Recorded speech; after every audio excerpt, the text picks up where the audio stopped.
Welcome. I'm Jamie, I'm Joe, and welcome to Ambitious Films. and where we review them. So today we are reviewing Blade Runner, film by Ridley Scott, based on a book called Do Androids Dream of Electric Sheep I love that name. by Philip K. Dick. And it's basically, I wouldn't say it's dystopian. I'd say it's dystopian. Dystopian future. Yeah. It's set in 2019, I believe, so... It's sort of become, it's Earth, but it's a very sort of industrialised It is. world.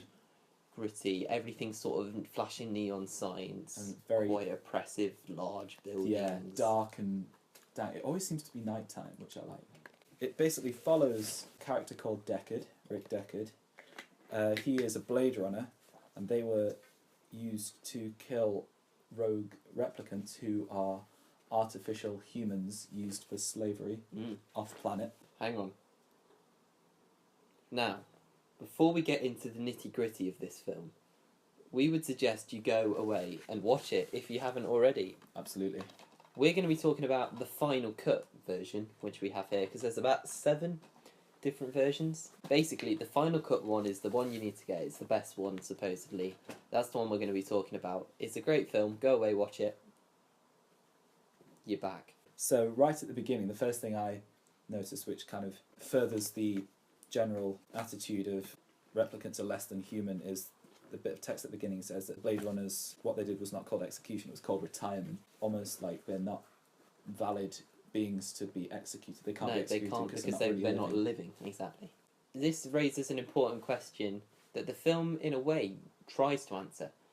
What is living? What is to live? What is life? What do you think? Let us know in the comments. So the first thing we see in Blade Runner is a shot of the city, basically. I really like the sequence of them flying over the city at first. You've got Vangelis's kind of ambient music over the top. You see kind of fire being shot out the top of buildings. You see one of the replicants' eyes. He's a passenger in this ship. And you can see the reflection of the city in his eye and everything. I think that's a really powerful shot. It's sort of his desire to live. It shows how human he is, really. And then we cut to Deckard. And I think he's the perfect character to begin with because he represents the general opinion of replicants, that they're something less than human. And what a great place to start his journey as a character of realising that perhaps that isn't the case by the end. So Deckard's taken to the police station where he's persuaded to go after these replicants, and we see that one of the other policemen, I can't remember his name, the guy who does the origami. He puts down, when Deckard says that he stopped doing this a long time ago and he turns to leave, the guy puts down a little origami chicken. And what do you think of that? I like that. Yeah, it's sort of the cheeky little symbolism that you maybe wouldn't notice on the first time through. Yeah. It sort of sets up what he's going to do later on. Yeah. It's establishing this guy's character. He goes to Tyrell. Yes. And he meets Rachel, who is, at first, we're made to believe that she's some kind of friend to Tyrell. And Tyrell says, why don't you try the machine to test replicants on Rachel? And he does so. He realises that she's a replicant. Yes, but it takes a lot longer than at the beginning. Because this is sort of like, it's the newest top-end replicants that Tyrell's keeping for himself. I think it says a lot about Tyrell. He's proud of materially what Rachel is. He's like, look, he doesn't really care about her as a person. He's like, look how great I am, look what I created. He's a very vain man. Yes, he is. But the way the way he talks about Rachel, sort of, if we take it as they are a metaphor for slaves, it's sort of a comment on that slavery, or even nowadays with wage slavery, that sort of thing. The people who own the businesses or whatever don't see them as real people. Yeah, absolutely. They just see them as tools to make them money. Machines to get them the profit. Exactly, and it's sort of... This is getting very Karl Marx. Well, I'm a big advocate for socialism. He can't conceive that they're not just tools. They could be considered not because they are robots, they've been created, but at the same time it brings back the question, what is life? Yeah. Is it the fact that we're born that makes us alive, or is it how we think and feel and live, really? Yes. Is that what makes us alive? And kind of to go on from that, he goes and investigates an apartment that he believes, I think, that the replicants have been at. And as he's investigating, he finds a snake scale. But as he's investigating, one of the other police officers are there, and he puts down a matchstick man, and it's just this human figure.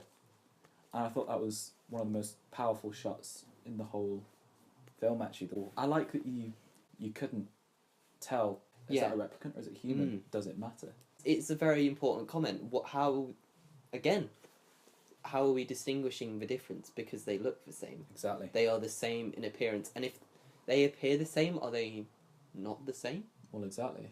To kind of go on from that attitude of seeing the replicants as not human, Rachel ends up at Deckard's apartment and surprises him, and I think she is suspicious that he thinks that she's a replicant, and she says, well, obviously I'm not. Yeah, because she doesn't know. She doesn't know. She doesn't know that she's a replicant. She thinks she's real. Human. And that's the really sad thing. Then he starts reciting her memories to her, and she's just standing there taking this in, and he has no problem crushing her self-worth by telling her, look, these are implanted memories.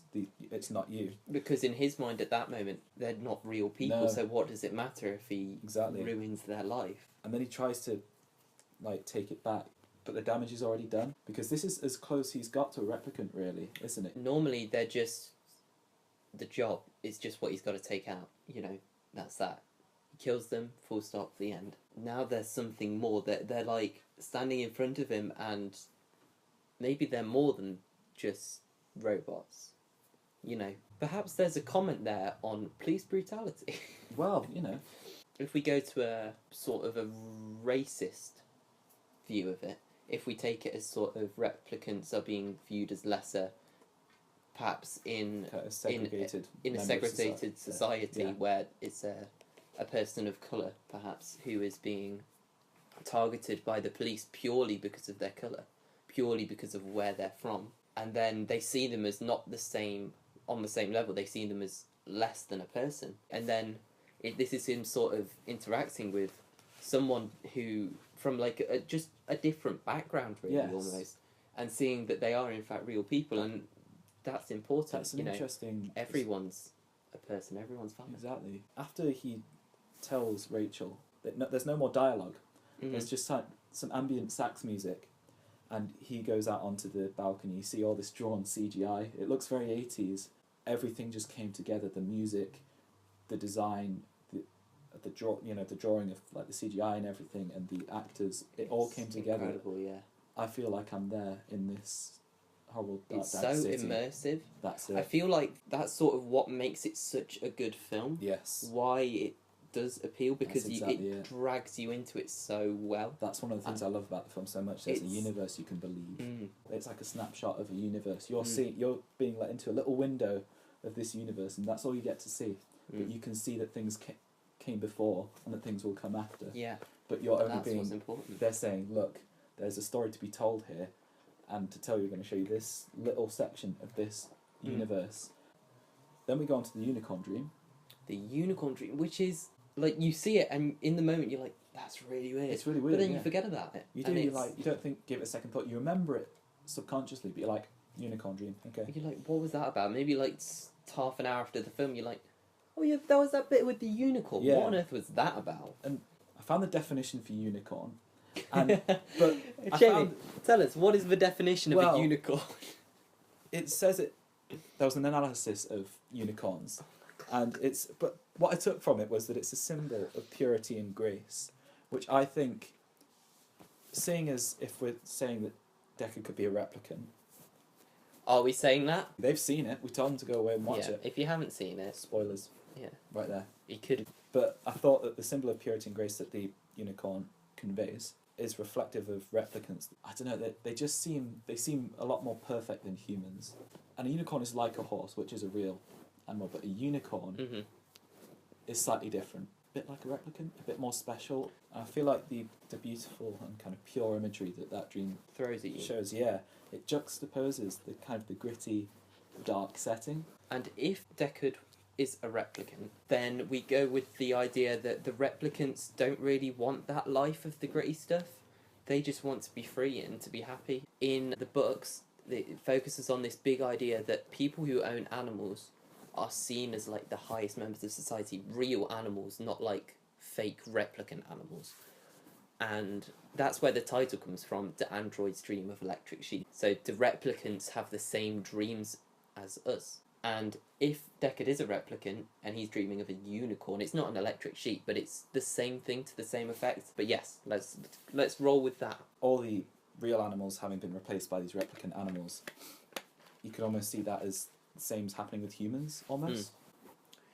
Yeah, oh, okay, so this could be a comment on immigration then.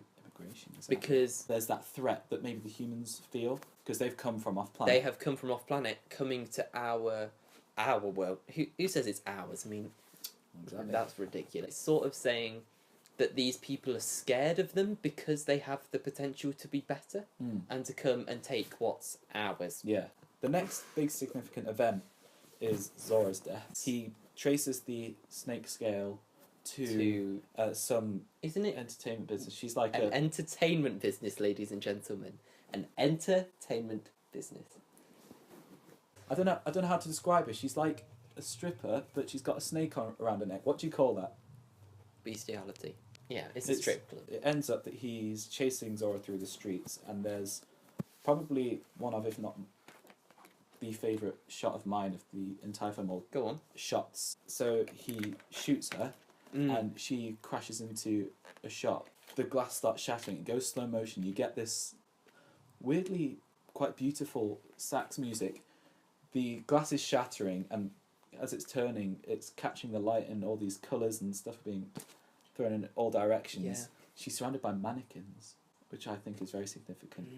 They're like replicants. They're like, yeah, but they're not. They're not. They're not. And it's like what's making her different is almost that fact that it's also beautiful. Yes. Because she's living and she's experienced something, and even though it's horrible, it's still being. Exactly. It's better than just being a mannequin and not having anything, not reacting at all. You see the human side of her. She's desperate, and she is bleeding. And the reaction of Leon, the other replicant, to seeing her die, you see this human side that they care about each other.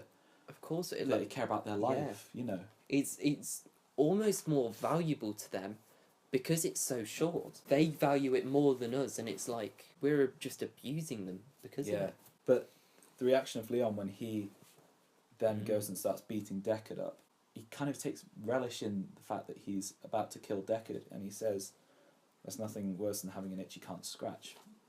Nothing worse than not being able to get more life when you want it." Yeah. And he's enjoying the power of a Deckard's life because he's never had power over his own life. Exactly. So he's enjoying the fact that he's got some element of control in that moment, even though it's so out of his control. I feel like it's a reflection of maybe the slave owner to slave relationship. I feel like he's almost reflecting the way he was treated because he's kind of beating him across the face. It's probably all he's known. Exactly. And it's almost like he's getting back at society, but getting back at the slave owners this way by hitting out at the system. Exactly. But what does that say about the system? That's what's made him that way. Exactly. Who's to blame? I wouldn't say him. It's society's fault for having made him that way. He is then saved by Rachel, who shoots Leon in the head. They go back to Deckard's apartment, and she asks, "Would you come after me if I ran away?" And he said no. And it's interesting because he's been hunting down these other replicants. Yeah. He's grown attached, as if she deserves to be owed something. It's all very subjective. She means something to him because he's actually got to know her. And if we all got to know everyone, then it'd be a lot nicer place, and we'd realise we're all take a walk in their shoes before you judge them. Just because we're not the same doesn't mean we're different. I like that. So I think then there's some interesting interaction between Deckard and Rachel, and she says, "Have you ever taken the test yourself?" She goes and starts playing the piano, and you see pictures of his family and his ancestors. All these things kind of hinting that these have been planted. And then she starts playing piano, and he was playing piano earlier. She's looking at the sheet music and playing it, almost like, and obviously that ability would have been implanted. Yeah. And it's almost as suggesting that his ability was implanted. It doesn't say it to you. It doesn't make it evident, but if you look for it, the clues are there. So to move on, Pris is taken in by J.S. Sebastian. I think he's an interesting character in that he's a human, But he's similar to replicants in that his glands age too fast. Like, they age too fast, his glands age too fast.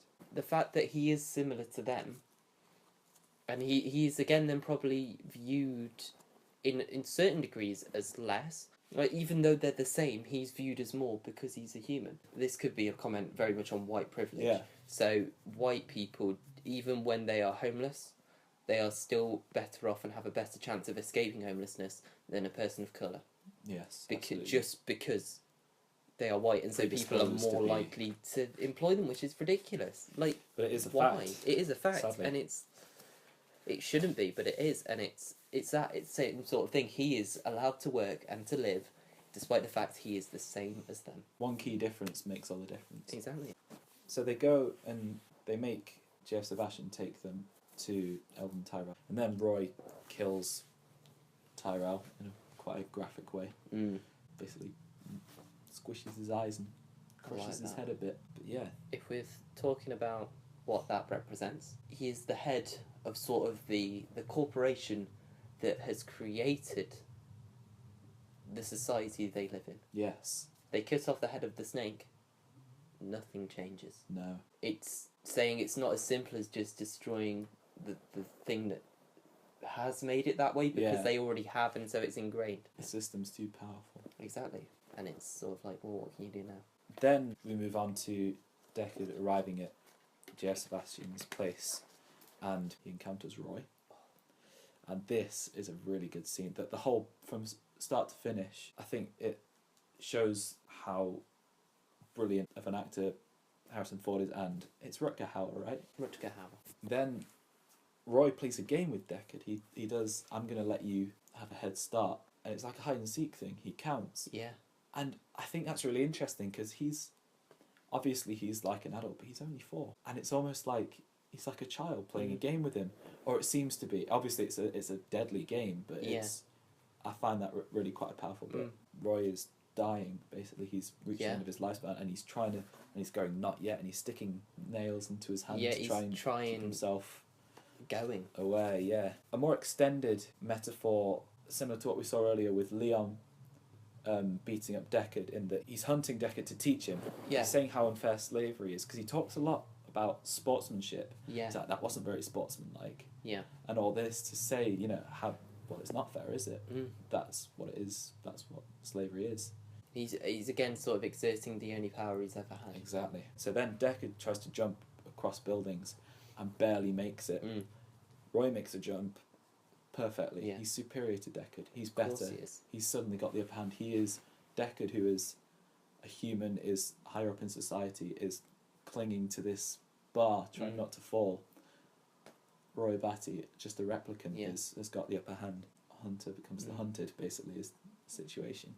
Roy's holding the dove. He's holding this white dove. Purity, all that again. Which I think is really cool. Like, he's just holding a dove. Like, what's he doing? Yeah. It's freedom, isn't it? And I feel like this scene suddenly flips your opinion, because all throughout, even the viewer is seeing the replicants as antagonists. And then you get to this bit, and he helps Deckard up. He does. He's better than humans. He's better than them. He's a better person, despite the fact he's gone through all this hardship, and we treat them so awfully, and he's still so aware of how valuable life is. That's it. And he knows he can't live. That doesn't mean he has to kill someone else. And then he makes that little speech, doesn't he? Which I love. Yeah. I've seen things you people wouldn't believe. Attack ships on fire off the shoulder of Orion. I watched C-beams glitter in the dark near the 10-house gate.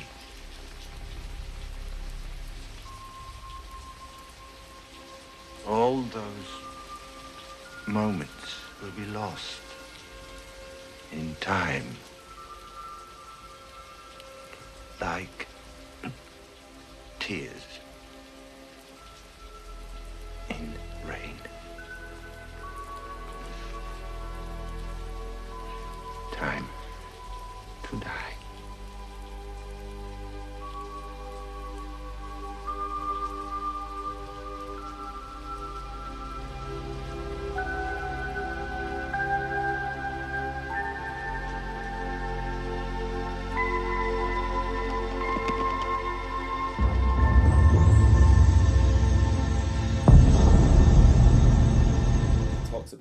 all the memories that I've seen things you people wouldn't believe. And then he says, all those moments will be lost in time, like tears in the rain. And it's such a good line. You suddenly, if there were audience members who still saw the replicants as antagonists before, suddenly see them for what they are. He's just a person suffering, and he cares about his memories. He feels like he was someone with a life worth living. All this incredible stuff that he's done and lived through, and it's pulled away from him because he's seen as less. And then he's picked up by a policeman, and he says, I guess you're done then. And he says, yeah, finished. And then he says the line, it's too bad she won't live. But then again, who does? And then, of course, he goes back to the apartment. Rachel's alive. And he's like, oh, maybe they've not been then. Sees the foil unicorn. The other policeman had been, but he hadn't killed Rachel. And the unicorn, obviously, relating to the dream. The unicorn from the dream. The unicorn from the dream. And how would they know what's in his dreams? If they hadn't been planted. Because he's a replicant. So, that's the end of the film. Yeah. So, in summary, what the main messages? What do you take away from the film when you leave, do you think? I mean, I think you take away, I think the biggest, because it's the end message really with Roy dying, is the idea of slavery, because he says it's a terrible thing to live in fear. That's what it is to be a slave. Slavery, or just oppression of someone who you think is lower even though they're the same. Exactly, it's superiority. In whichever form you take it. And I think the fact that that's such a broad comment is really quite powerful. But overall, one of the most beautiful films in terms of visually, kind of in an objective way. I think if you take something other than the moral of the story, it's the inspiration from how beautiful and immersive the world is, and it just makes you want to do something as good as that. Should we rate? Okay, so if say you were an android, picture the situation. You're an android, right? You have a dream. Yeah. It involves some electric sheep. Yes. On a scale of 1 to 11 electric sheep, how many electric sheep would you dream of having seen this film? I would say 11. I would agree. It is a perfect film. Although I don't want to call it perfect because it's better than that. Do you know what I mean? It's one of the best films I've ever seen, and it deserves 11 out of 11 electric sheep. It deserves all the electric sheep you can give it. Absolutely. I'm glad you agree. Yeah. It's a fantastic film. First time we've agreed. Wonderful. What are we selling this week, Jamie? Tell us more. Well, as seen in Blade Runner, origami chickens, matchstick men, and tinfoil unicorns. We will be putting a link in the description. Yeah. Probably. They are to scale, life size. So please, invest. Exactly. They cost a lot of time and money to make. Yeah, and if you kind of a bit sniffy about the price, just remember you're paying for the metaphor that comes with it as well. So, I'm afraid the next review will, in fact, be the final review. For the time being. Because I'm going off to university, and I will no longer be able to contribute to the films that are put up on this channel. What are we going to be reviewing, Jamie, as our final film? The Social Network. And that's really all we've got to say on the matter. Don't forget to like, comment, subscribe, hit the bell. And all that jazz. Thank you for joining us. We've been Jamie. And we've also been Joe. And this has been Ambitious Films and where we review them on... Ambitious Films and where to find them.